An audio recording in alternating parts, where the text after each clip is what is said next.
salle. On va commencer sur le sujet réinventer l'accompagnement ou les accompagnements en EHPAD.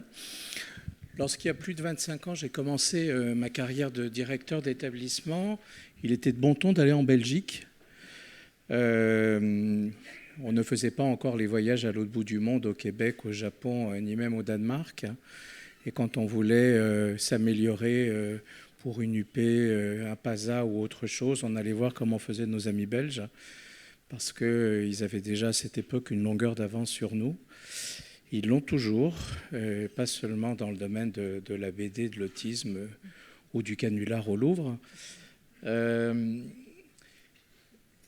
Vous connaissez sûrement les nouvelles, ou vous y avez participé, les nouvelles organisations dans le monde du travail, avec une co-construction sollicitant les salariés. Vous ne connaissez sûrement pas la méthode que va nous présenter Madame Sakali, qui est la méthode TUBE, qui pour le coup implique les résidents en EHPAD. Alors Saïda Sakali est coordinatrice des projets seniors à la Fondation du Roi Baudouin. La Fondation du Roi Baudouin a intégré le réseau Gérondif il y a peu de temps. Et la Fondation du Roi Baudouin s'est emparée de cette méthode qui, je crois, n'est pas d'origine belge, mais vous l'avez introduite en Belgique et vous l'avez largement diffusée et participé à sa diffusion dans les établissements belges. Je vous invite à l'écouter avec attention parce qu'encore une fois, je pense que nos amis belges nous montrent un chemin à suivre. Merci beaucoup pour la présentation et un grand merci pour l'invitation. Je travaille, comme vous le disiez, pour la Fondation Roi Baudouin. J'ai amené avec moi des dépliants qui sont juste à l'accueil, que vous pouvez éventuellement feuilleter pour savoir qui on est. On a aussi un bureau à Paris, ce qui est encore un grand secret pour beaucoup de personnes. Et donc, l'important, c'est vraiment de travailler justement, comme vous le dites, sur l'innovation sociale. Et on a trouvé le partenaire avec Gérondif super intéressant pour voir comment on pourrait discuter et travailler en plus sur le sujet des maisons de repos. C'est en fait les EHPAD chez vous. Nous, on les appelle les maisons de repos.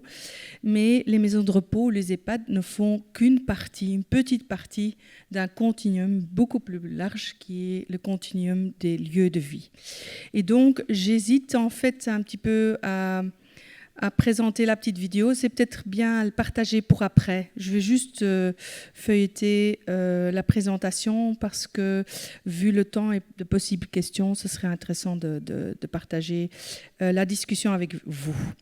Hier, juste pour l'anecdote, on avait vos collègues du réseau APA chez nous, donc on s'échange beaucoup entre la France et la Belgique sur l'inspiration de la loi Elan, où on veut nous aussi un petit peu apprendre de votre part. Donc ça veut dire que vous êtes là plutôt les pionniers pour nous. Donc c'est vraiment intéressant de voir comment vous intégrez cette approche dans ce continuum des lieux de vie pour avoir des habitats plus inclusifs. Voilà, juste pour cette introduction. La démarche TUBE, c'est une démarche qui a été en fait... on est allé les chercher chez les Vikings suédois. Et donc, cette démarche, c'est une maison où il fait bon vivre et travailler. Et donc, je vais vite passer le sujet. Et donc, ça a été une inspiration parce que nous aussi, on avait les problèmes de Covid. Vous n'étiez pas les seuls. Et donc, dans le contexte belge, on voit que 3 sur 4 des 60+, ne souhaitent pas aller en maison de repos classique. Donc, c'est une enquête qu'on a faite en 2022 et qu'on est en train de renouveler. Donc, c'est une enquête représentative avec Ipsos.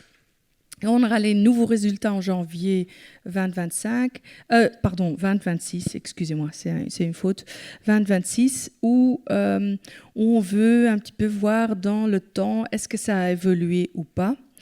Et est-ce qu'il y a des changements dans la perception de l'EHPAD, de la maison de repos, et si oui ou non, c'est lié à quoi? Et donc, vous voyez ici, hein, on a peur de perdre son autonomie, l'absence de sentiment d'être chez soi et le manque de pouvoir de décision. Et aussi un manque de penser plutôt à plus tard, c'est on n'est pas préparé pour aller en maison d'EHPAD. On ne se voit pas terminer la vie plus tard dans une maison d'EHPAD. Et donc cette méthode TUBE, cette méthode suédoise était assez intéressante pour nous, après Covid, de voir comment on pourrait, déjà on les a les EHPAD, peut-être... Rêvons et que d'ici 20 ans, nous-mêmes, on sera plus âgés qu'ils ne seront plus là. Mais on les a, ces maisons, et comment on peut les mettre dans une culture de changement en mettant l'accent sur ce que est la participation des personnes âgées elles-mêmes. Donc ici, c'est vraiment un fil rouge dans tout ce qu'on fait dans le programme santé. Et donc, tout ce qui est personnes âgées, on dit, en fait, tant qu'on est vivant, on doit vivre sa vie. Et donc, le fait qu'on rentre dans une EHPAD ou dans une maison de repos, la vie s'arrête pas. Donc, c'est un petit peu ça qui est vraiment important et qui est important à creuser dans nos établissements aujourd'hui. Et alors, là, la Suède était intéressante pour nous parce qu'il y avait une ministre qui était ministre des personnes âgées qui avait en fait développé une méthode il y a maintenant 15 ans. Et en fait, c'est une méthode qui nous semblait assez intéressante et qui avait même eu un prix au niveau européen pour la tester et faire un upscaling de cette méthode en Belgique, et on est en train de la tester aussi en Hollande, juste pour votre information. Et c'était une méthode qui nous a assez séduit parce que tout commence avec le FICA. Vous savez ce que c'est le FICA? Non? Est-ce qu'on parlait des mots et des inventions des mots, de nouveaux mots? Il y a beaucoup de fika dans leur culture. Ça veut dire, en fait, autour, c'est une brioche à la cannelle. C'est un petit peu avec un très bon café. Il faut que ce soit des très bons cafés ou d'autres sucreries. C'est un moment où on se rassemble et c'est un moment qui est dans leur culture et leur tradition, où en fait l'hiérarchie, elle tombe. Et donc, autour d'un café avec ce moment fika, on discute de ce qui va bien ou ce qui ne va pas bien dans l'établissement ou qu'est-ce qui pourrait être amélioré. Et c'est quelque chose d'assez important. Tout le monde connaît le moment fika. Depuis le plus jeune âge, ils connaissent le moment fika parce que ça se passe aussi dans leur famille, dans les établissements de sortie et autres. Donc c'est quelque chose de très important et c'est quand même aussi une partie qui est utilisée pour en fait mettre l'accent que l'innovation sociale souvent se passe autour d'un fika. Voilà. Juste pour vous présenter ça.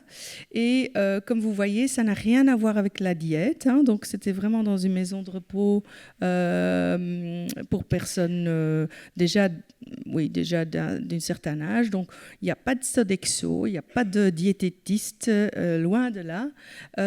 Mais il y a vraiment une envie de bien cuisiner, de bien avoir ces moments de détente et envie de s'échanger aussi avec les habitants. Voilà.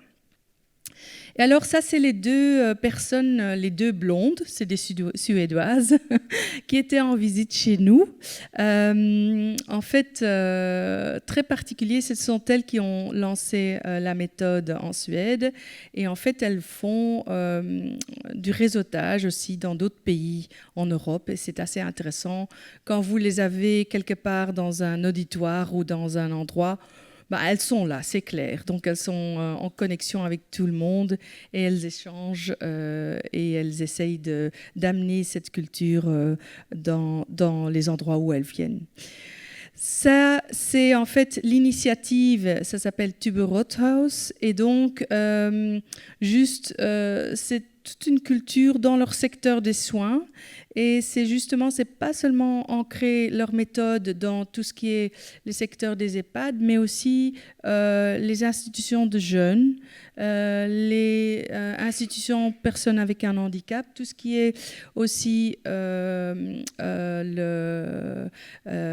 aides à domicile. Donc c'est vraiment une culture, une manière de travailler qui en fait a été intégrée dans leur manière de travailler dans le secteur des soins. Alors, juste pour vous dire où on en est en Belgique, on a débuté en 2016 avec 7 projets pilotes et entre-temps, on est à 225 EHPAD qui participent dans la méthode. Ça veut dire, la Belgique, elle est très petite, mais elle est très compliquée. Donc, on a 3 régions. Je ne sais pas si vous êtes au courant, c'est très compliqué, en tout cas pour nous. Mais donc, en Wallonie, c'est une maison sur 6 qui a adapté la méthode. À Bruxelles, là, c'est vraiment intégré dans toutes leurs maisons. Et en Flandre, 1 sur 8. Donc, c'est des résultats qui sont assez bons. Si vous savez que l'innovation sociale, il y a une directive qu'on utilise, c'est l'échelle de Meadows. Je ne sais pas si ça vous dit quelque chose, c'est plutôt l'innovation sociale. C'est que si 16% d'un secteur suit une innovation, en fait, ça commence à tourner. Donc, ça veut dire que le changement se fait. Donc, dès que vous avez 16% des initiatives qui y participent, vous pouvez vraiment déclencher un changement durable. Alors, comment ça se passe? C'est en fait la méthode.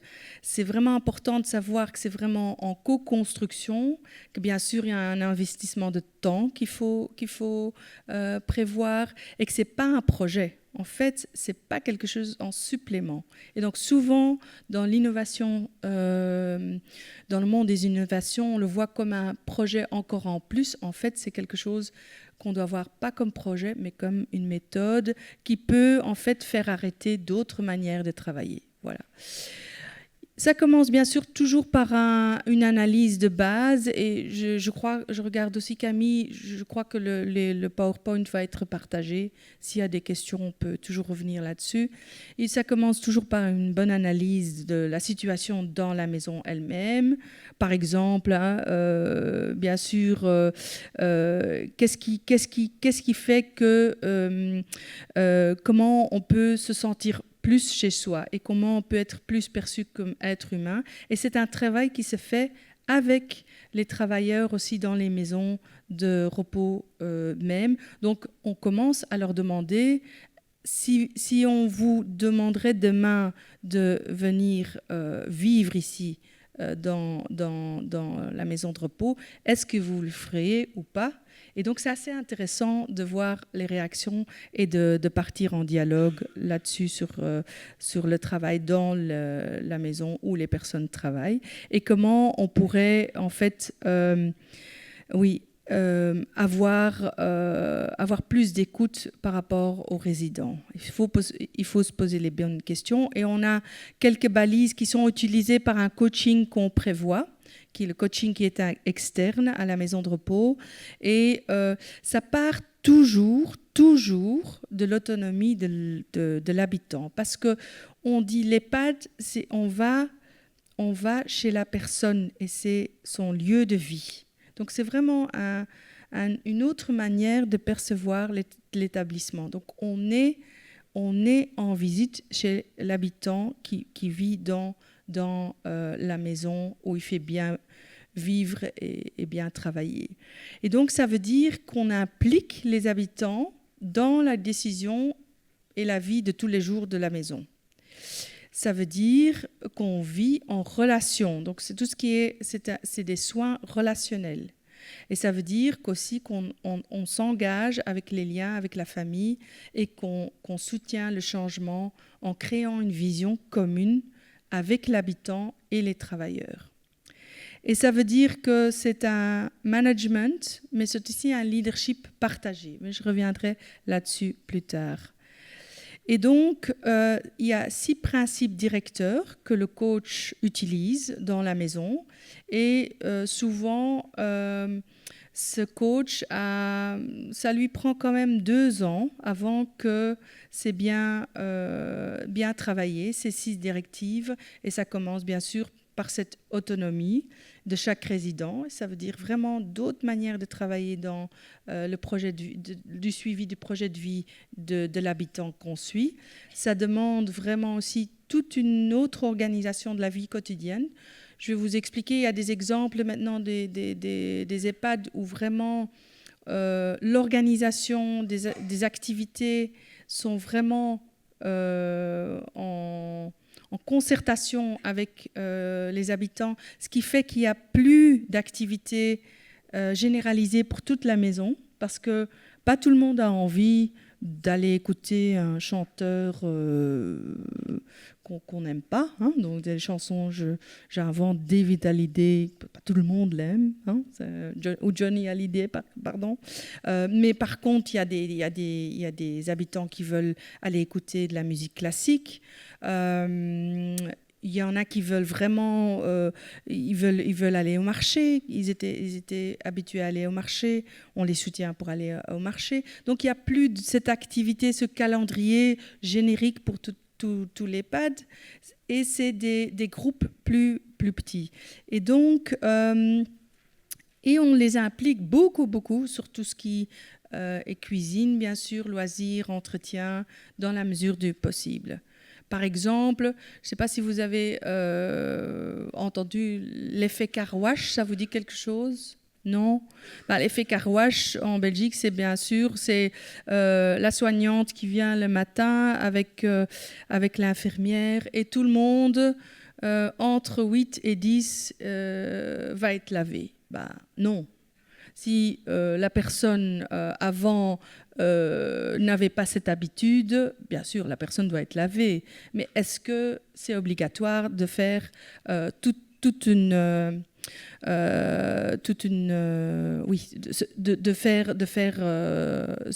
l'appelle car wash, tout le monde de la même manière, d'avoir cette approche. Voilà. On écoute de nouveau quel était le projet de vie de la personne avant de faire passer tout le monde dans le même bain. Voilà. Bien sûr, tout ce qui est le lien avec la famille et la communauté locale, ça veut dire qu'il y a beaucoup de outreach, ça veut dire qu'il y a beaucoup de liens qui se fait au niveau du voisinage.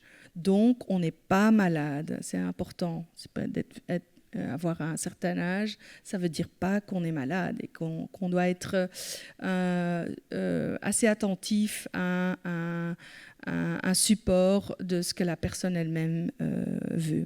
Et donc, ça veut dire qu'il y a aussi beaucoup de communication ouverte. Et en fait, on a eu un petit peu le même souci. Nous aussi, on a eu des scandales dans des EHPAD.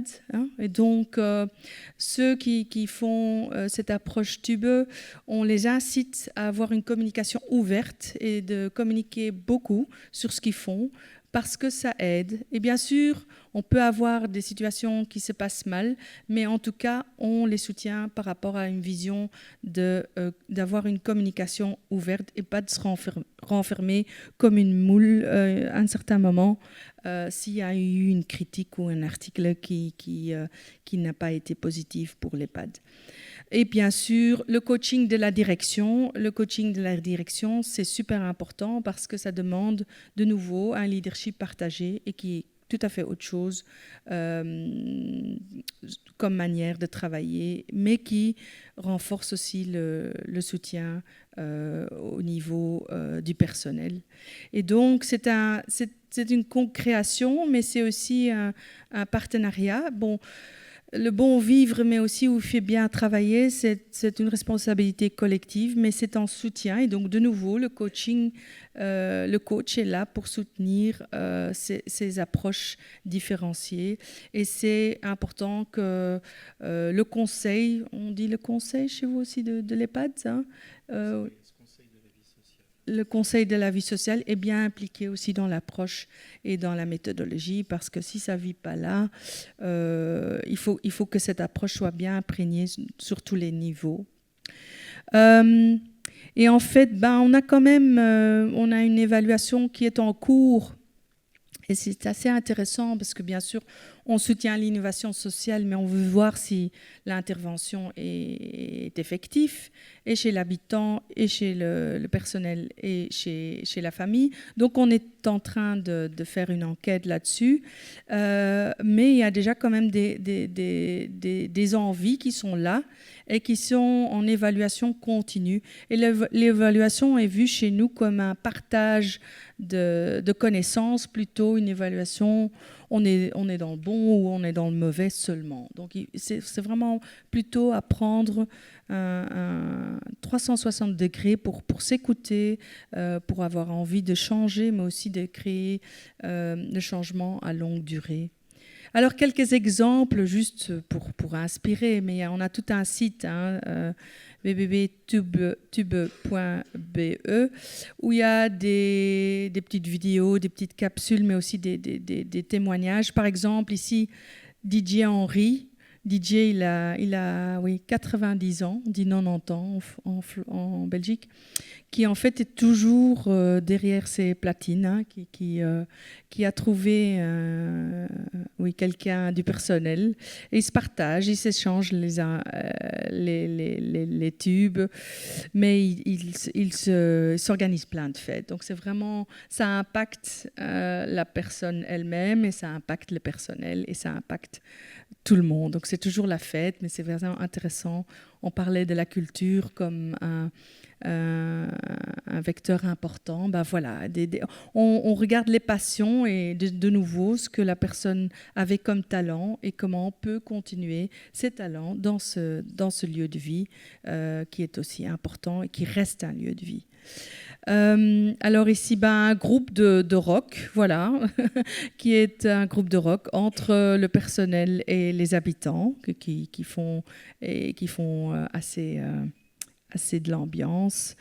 Un autre exemple que je trouvais important, c'est de nouveau de repartir sur les talents. C'est quelqu'un de 84 ans. Elle était infirmière. Elle reste toujours. Elle a envie de s'impliquer. Laissons-la faire. Et elle participe justement à l'organisation aussi du suivi des soins de ses colocataires, si je peux m'exprimer comme ça. Mais elle est activement impliquée et elle est aussi activement impliquée dans l'entretien d'embauche du personnel soignant. Et ça devient de plus en plus quelque chose d'important. On implique les résidents dans la sélection du personnel. Donc c'est assez intéressant. C'est pas qu'ils ont une voix décisive, mais on sent déjà assez comment les sollicitants réagissent par rapport à voir quelqu'un qui habite la maison et qui peut aussi poser des questions. Et toute cette interaction est assez intéressante pour décider par après si on engage quelqu'un ou pas. Ici, il y a Franz qui a été assez impliqué dans... On dit on est un pays cycliste, donc on aime bien dire qu'on aime bien le vélo. Et donc, Franz, par exemple, est impliqué dans l'entretien des vélos du personnel. Donc, il adore. Et ça le fait quand même son passe-temps, qui peut continuer à faire ce qu'il aimait bien, sa passion. Mais aussi, par exemple, par rapport à la nourriture, où on ne décide plus que tout le monde doit être à table à 8 heures, mais on a un buffet et chacun, comme dans un hôtel, entre 8 et 10, peut décider elle-même ou lui-même quand est-ce qu'il a envie de venir à table. On les implique et on leur donne leur rythme et leur temps leur choix dans le temps ce qui est quand même important à faire. De nouveau ici, il y a Pius, 93, 93 ans. Il faut, si on veut être engagé dans les pattes de Pius, il faut passer Pius. Si on ne passe pas Pius, c'est foutu. Voilà. Mais aussi sur les réseaux sociaux, plein de belles choses qui se passent et qui sont communiquées, qui sont partagées. C'est quand même important. De nouveau, c'est sur un narratif nouveau qu'il faut inventer sur les EHPAD. Et de nouveau, ils sont là, mais ça veut dire qu'on doit avoir vraiment une culture de changement dans ces maisons si on veut qu'elles aient un futur. Voilà. Alors, on a aussi recueilli quelques échos des collaborateurs, bien sûr. Hein. Bon, ça change, hein, la mentalité change. Donc, s'il y avait des questions des résidents, on disait, non, c'est décidé comme ça, on ne peut pas faire. Et désormais, ils sont de plus en plus à l'écoute. Ça veut dire que les collaborateurs aussi peuvent eux-mêmes prendre des décisions. C'est quand même aussi un changement de culture assez important pour le directeur, pour la directrice, mais c'est comme ça. C'est le choix à faire. Alors, je disais, il y a quelques conclusions déjà importantes qui sont entre-temps importantes à partager avec vous. Je crois que comme en France, il y a quand même un enjeu par rapport à l'attractivité du secteur. Hein. Donc, on a vu déjà de plus qu'on implique les collaborateurs, le mieux c'est.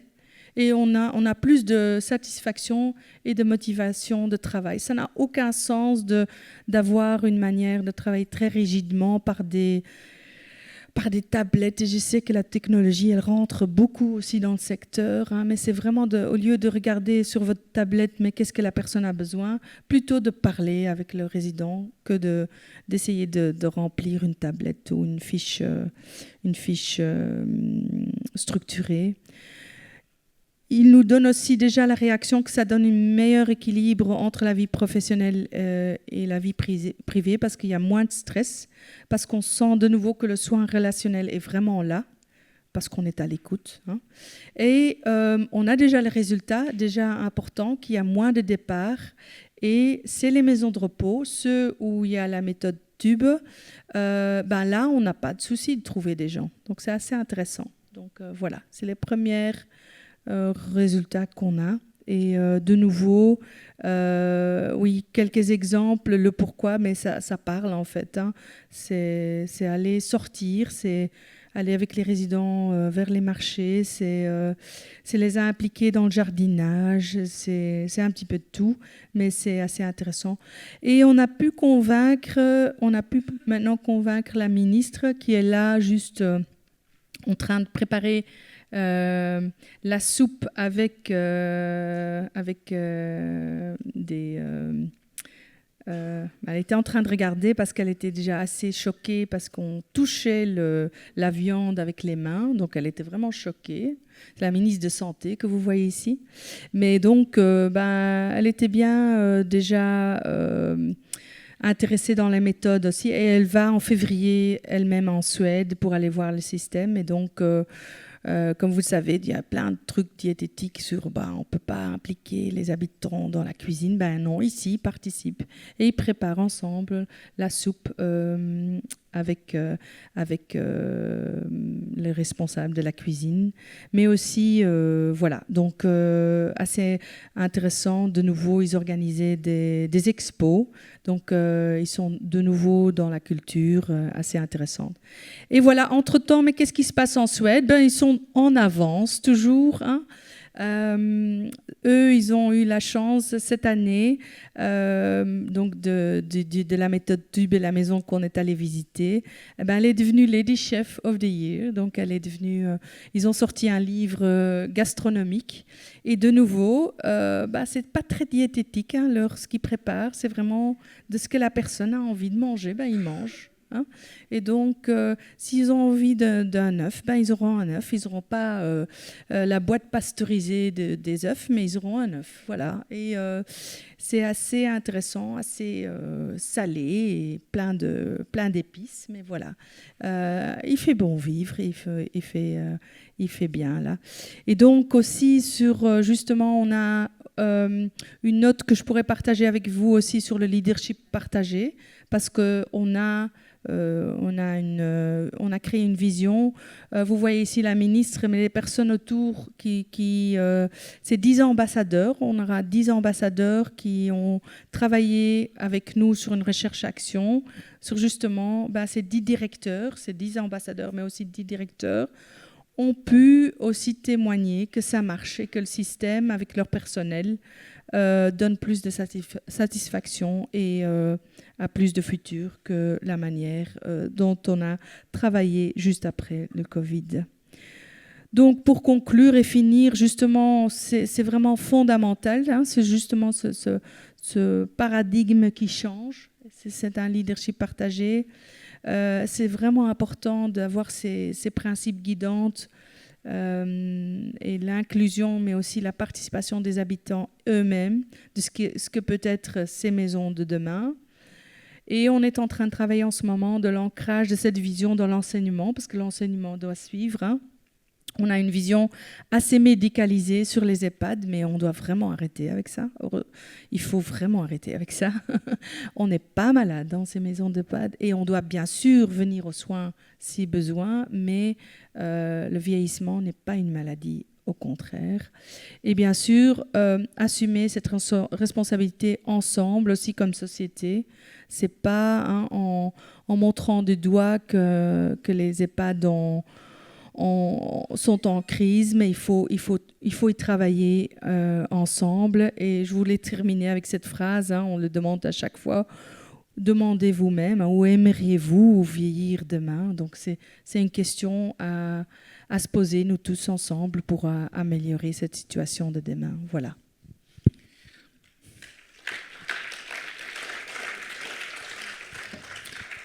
Je vois la mimique d'appréciation de certains collègues dans la salle. Je pense que c'est une présentation importante, d'autant qu'on apprend que ça a diffusé dans la majorité des établissements. Et puis, vous nous donnez à voir autre chose au-delà de cette présentation qui, je crois, est une des caractéristiques de nos amis belges, c'est le pas de côté. Vous êtes des spécialistes du pas de côté qui n'est pas anodin, ce pas de côté, et nous donne à voir les choses différemment. Maison de repos pour EHPAD, habitants pour résidents, coach pour directeur. Hein, imaginez, il y a des directeurs dans la salle, qu'on nous appelle plutôt des coachs que des directeurs. Tout de suite, là, ça fait percevoir la mission tout à fait différemment. En attendant des questions dans la salle, quels sont les facteurs de réussite ou, à contrario, des facteurs d'échec de la diffusion de cette méthode en établissement ? Je disais, en fait, il faut vraiment une envie de tous les niveaux. Donc, ça commence bien sûr par la hiérarchie, hein, mais donc il faut vraiment que la vision est là de vouloir changer.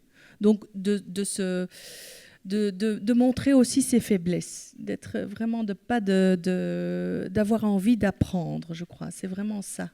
De dire, comme on travaille maintenant, ça ne va plus. Donc, est-ce qu'il y a une volonté et une ouverture pour apprendre? Je crois que c'est la chose la plus importante. Ça n'a pas de sens si le directeur veut le faire lui-même dans son coin seulement. Ça va pas changer sur le terrain. Voilà. Ça doit être une envie, vraiment une envie de vouloir changer. Voilà. Je crois que c'est le plus important. Est-ce qu'il y a des lieux ou des circonstances où ça n'a pas marché ? Oui, bien sûr, parce que l'ouverture n'était pas là, parce qu'il y avait d'autres conflits qui étaient présents, et qu'on n'était pas toujours au courant, qu'il y avait déjà des conflits entre le personnel et le directeur, par exemple, et qu'on attend toute cette méthode pour solutionner le conflit entre le personnel et le directeur. Donc ça, c'est assez difficile. mais aussi, oui, d'avoir de nouveau, de le vouloir. Bien sûr, on a aussi on est reconnu comme fondation quand on a notre petite couronne. Hein. C'est vu comme quelque chose de qualité. Et donc, parfois, on veut avoir justement le modèle comme un genre de... Comment dire ça on n'est pas très dans le... On ne veut pas dire, si vous êtes un modèle tube, c'est un modèle comme on a dans d'autres modèles de crédibilité. Nous, on dit vous participez à une approche. C'est pas un genre d'étiquette pour dire on est dans l'excellence. Donc ça, on ne veut pas promouvoir. Bien sûr, ça fait partie d'une partie de l'excellence, mais on veut que ça soit vraiment vu de nouveau dans un processus de changement. De construction permanente. Et de construction permanente, oui. D'accord. Est-ce qu'il y a des questions dans la salle ?